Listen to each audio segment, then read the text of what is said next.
Hi everybody. Well, we're back.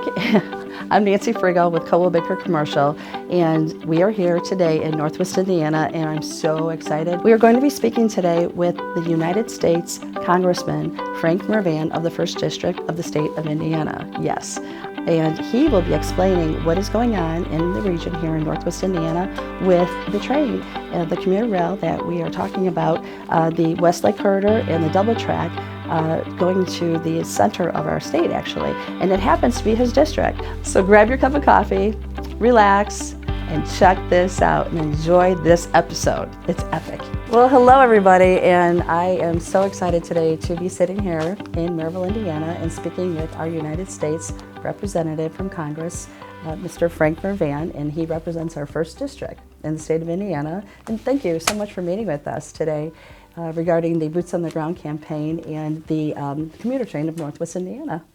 I want to thank you very much for allowing us the opportunity to be able to speak to people about the important economic development projects that we have in Northwest Indiana and the region, and being able to talk about the impact that it'll have on real people's lives, what it'll have on the real estate market, and what it will have for the quality of life for individuals going forward. Right. Thank you so much. We have a wide audience, and there are several questions and uncertainties of people not really understanding on the level of what the impact is going to be. So this is amazing that you took some time today to meet with us, and I really appreciate that. So how's it going? I understand that you took office last January. How's everything going? Everything is going very well. Mm-hmm. What I mean by that is we've had challenges getting through the pandemic, getting through the hard times. Very proud of the rescue plan and what we've done for our district and our region. Mm-hmm. The American Rescue Plan was designed to rescue, and what it did is it rescued small businesses with PPP loans, millions of dollars, hundreds of millions of dollars throughout the region to small businesses. It rescued our schools to make sure that they were safe to get our children back in school, and it rescued our economy to get the parents back to work and to get ourselves back up and running so we could get to where we need to be to thrive as an economy. And so once we have gotten through that, we passed the infrastructure bill, which we'll be talking about throughout this process. Why that's important is because it utilizes our region and our region's steel industries to be able to reinvest in our roads and our bridges and our waterways. And what that infrastructure bill does really is it invests in the American worker. And when the American worker are working for over the next 10 years, then they're buying more real estate, then they're developing, then Main Street is doing better, the diner is doing better. Those individuals, our economy is doing better. So I find it very important to talk about the infrastructure bill, about what it will mean for people's lives. Mm-hmm. And so very proud of those facts.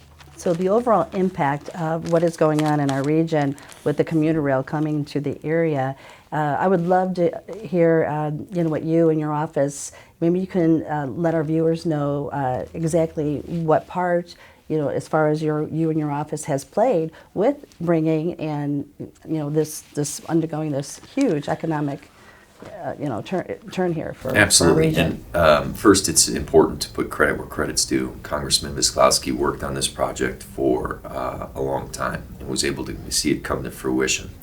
And the double tracking going from South Bend to Chicago will decrease travel time into one of the largest economies in the Midwest, the capital of the Midwest, Chicago, from South Bend. And what that does for mom and dads is when you're decreasing travel time, you're increasing the quality of life. So that time that a mom can be with her newborn, or that time that a father could be coaching softball or be with his newborn, is very vital. And so when you talk about the promotion of the double tracking, I think it's extremely important to talk about how Northwest Indiana is a place people want to live. And it's my job, staying true to the question, it's my job to make sure that we have a quality of life and we have this type of infrastructure in place so that individuals can depend on it to be able to go to work, to be able to increase their family's income, and to be able to increase the quality of life when it comes to their time with their families and their time in the community. So I think that this project is a well-rounded, robust gift to Northwest Indiana and to Indiana as a whole, because it will allow development also, which we need to talk about. Right. Transit-oriented development. Let's talk it's about going that. To bring businesses. Not only are we going to create jobs building the train for working men and women, then we're going to increase the quality of life. We have the opportunity in corridors around the train to build up in our urban core, such as Gary, such as Hammond, such as East Chicago, such as Michigan City. Michigan City just announced an $80 million project, a private project, Nice. $80 million for transit-oriented development near the train. That is something that Michigan City will, it's transformational. And if we understand that, and if we understand that there's more yet to come, that if we get out of the way and let private business what they do best, they're going to develop around there. And we've offered incentives in order to do that. Let's talk about the incentives. So how would someone, say, from another part of our country, what would you like to let them know as far as how does this work? Because a lot of agents also and brokers throughout the country have reached out to me wanting to know more information about that. Absolutely. So how it works is there's transit-oriented development, which is a tax incentive. If you build within 0.7 miles of the train station, the designated area, you receive this a transit-oriented development tax incentive. And so when you're doing that, there's going to be a lot of retail, there's going to be a lot of housing, a lot of mixed use in those areas in order to develop around what we are creating with the double tracking and the extension of the South Shore into Dyer and hopefully into next phases. But when you're developing around there, then you're allowing for, as we mentioned, business development. So very simply put, there are incentives to bring businesses in order to develop around the investment that we are making in commuter rail. That's wonderful. That's wonderful. Let's talk about jobs. So, wow, and this just opens up a whole nother level of employment. Right? I would assume that. Absolutely. We have to talk about the first phase, construction. Right? Right. First phase of construction. So there are laborers. There are working men and women who are constructing the train. So that allows, that's almost $1 billion investment. And so part of that $1 billion is going towards labor. And when that goes towards labor, working men and women are able to provide for their families. And when they're providing for their families, then the diners in Crown Point and the main square, they're able to go out and have dinner. They're able to go out and enjoy themselves.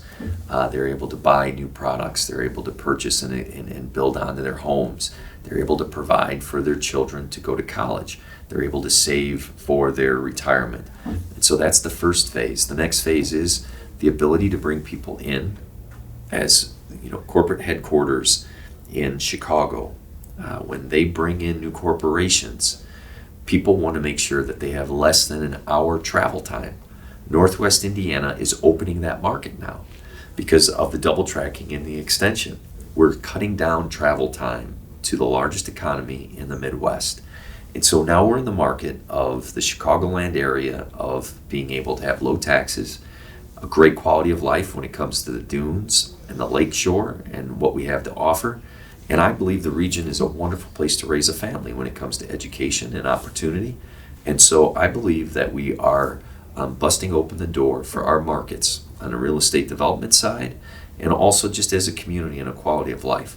So the train will be an anchor towards that. That's wonderful. And then with the train, I believe I remember seeing a video from previously when you were actively running for Congress, talking about transit as far as maybe the trains as well, the bus stations and things like that, which is going to boom and it'll bring people to those locations too. So recently though, I did see that there was an article that was written that I'm very excited to announce that you really were a strong backer, I believe, of this, bringing an additional amount of funds to the region here in Northwest. Actually, it's the Northwest, but northern part of our state here for infrastructure and some of these. Let's talk about that. Correct. Part of my job is to go to Washington, D.C. and develop relationships in order to deliver for my district. and I find it extremely important that we not only that we deliver to the district. So the commuter rail project is extremely important, but on top of that, communities still have needs. Right. And so we were able to bring an additional $45 million in community-funded projects to our area. A couple examples of that would be the dredging of the canals, the ship canals that lead into the steel mills. When we dredge that and we make that applicable to the St. Lawrence waterways, we are allowing barges to come in and be able to feed into our steel mills at a quicker pace. Everything now is about cutting down supply chain, cutting time for delivery. And that is a long-term investment that will bring immediate results so that our steel industry can ship in an efficient way. And so that is something that we're proud of bringing that project. And then there are projects, smaller projects that I'm very proud of. Ivy Tech, which we're going to announce today. They're receiving resources in order to prepare the workforce, because as you have all these projects coming in, you have to have a prepared workforce. And as we've learned during the pandemic, how important the worker is to capital, and how important it is to have dependable employees and educated employees. And so Ivy Tech will receive resources from the community-funded project, along with St. Francis, which is a nursing school. During the pandemic, what we learned is it's very important not to have a shortage of nurses.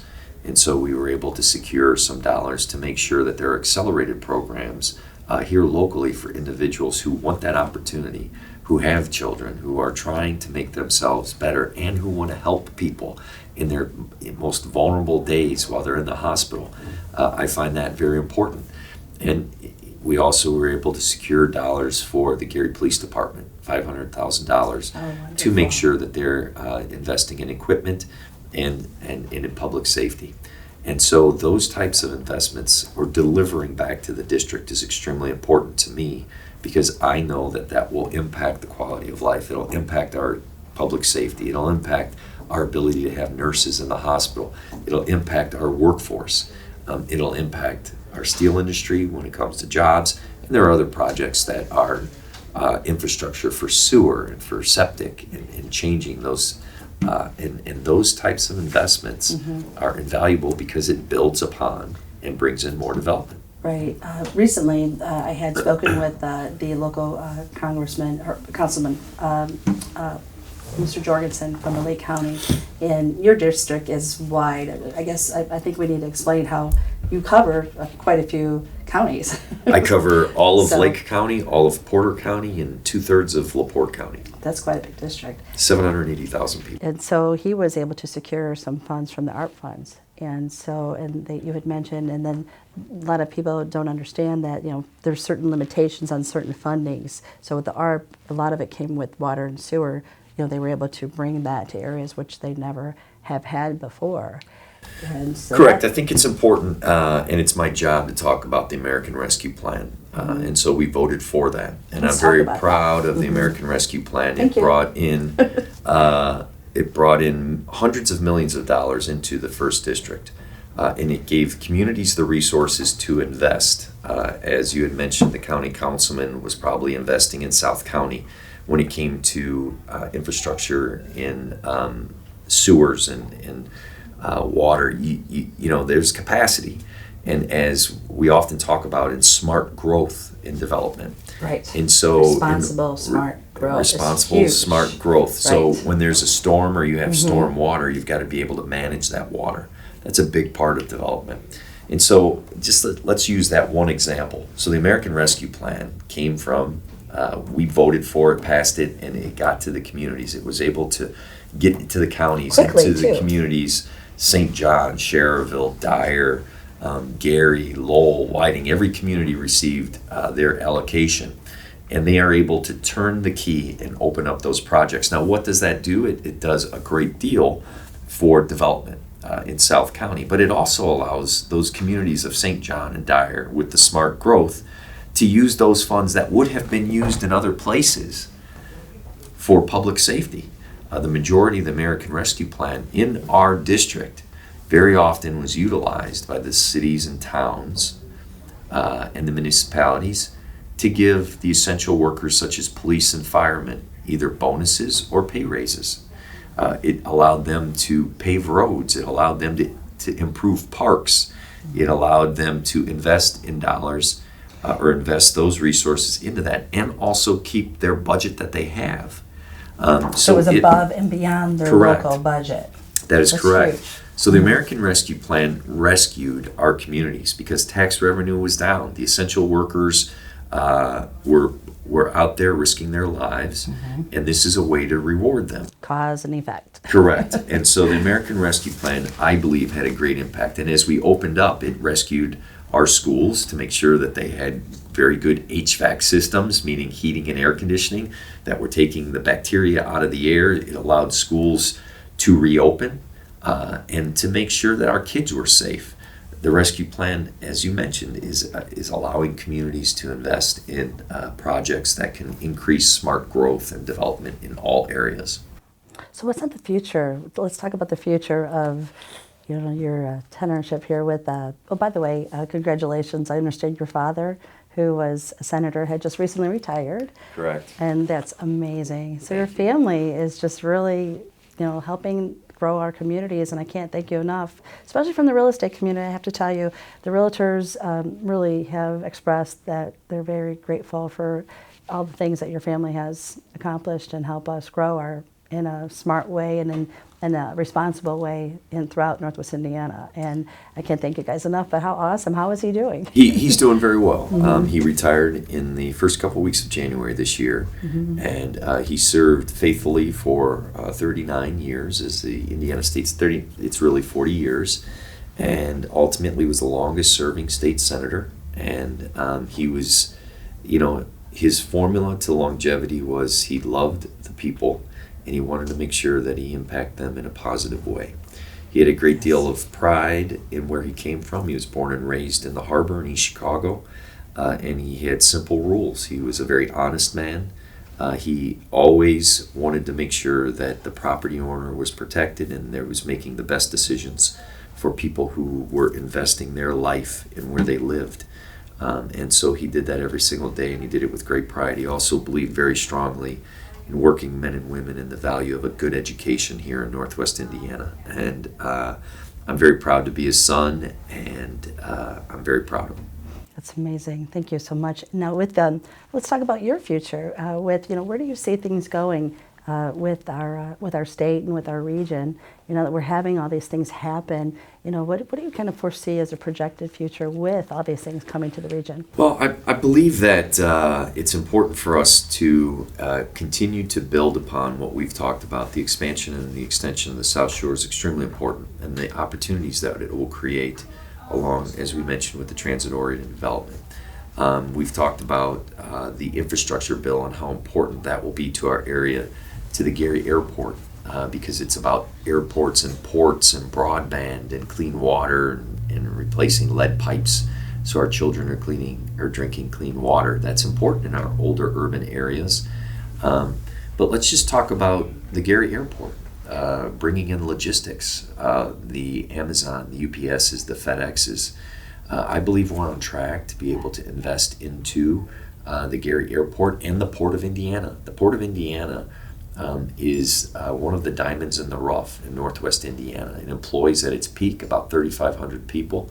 It's bringing in products from all over the world and all throughout the United States.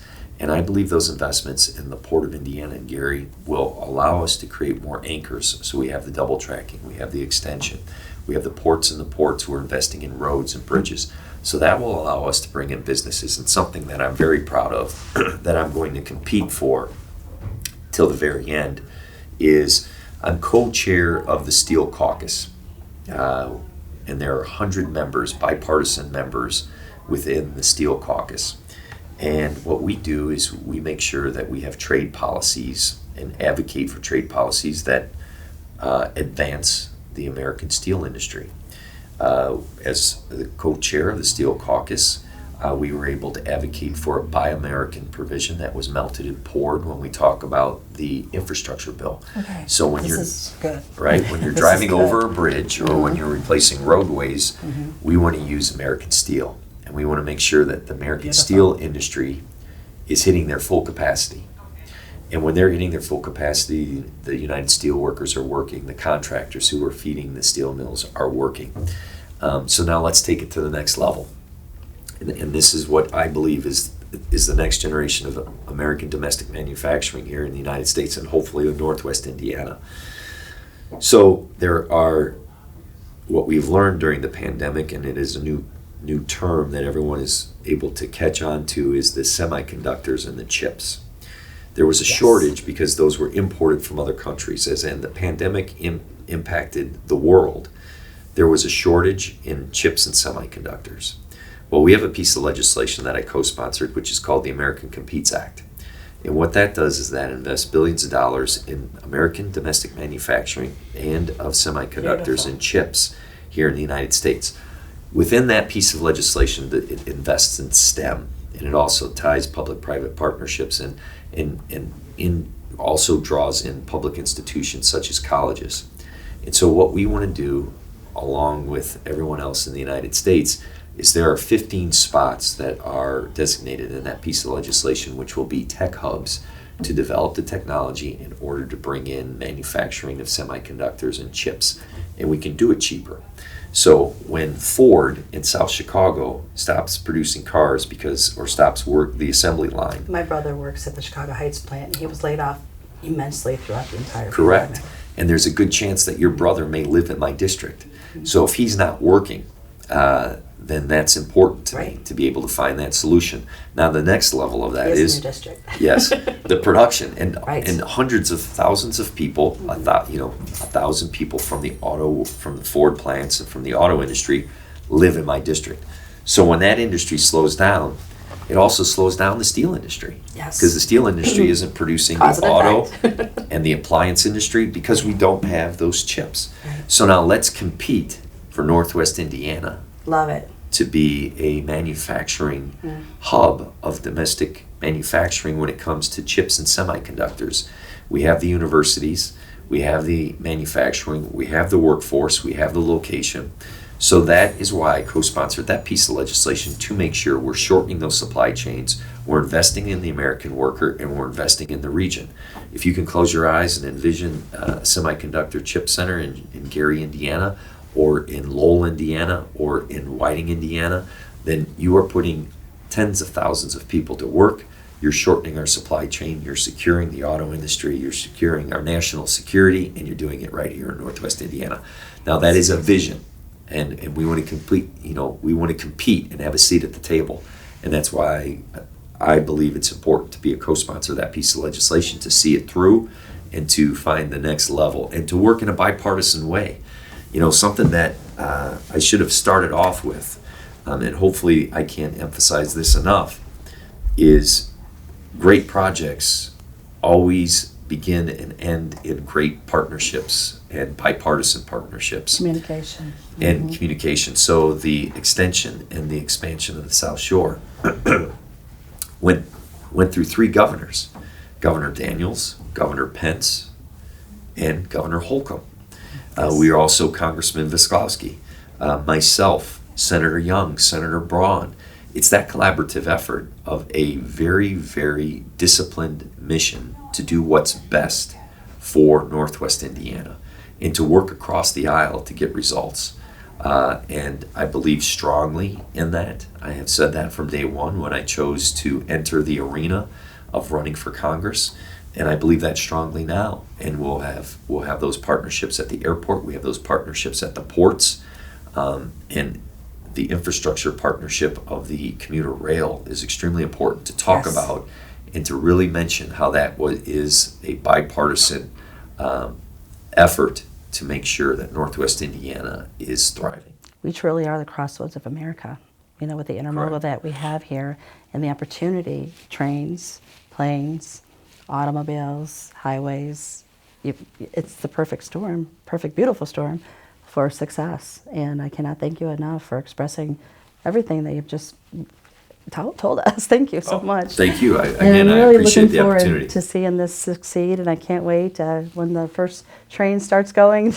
Hopefully I will see you then too, and I can't thank you enough for explaining everything to our viewers. And good luck with everything in the future, and God bless you. And I appreciate you doing this and communicating not only to our region but to the country how important these projects are. Yes.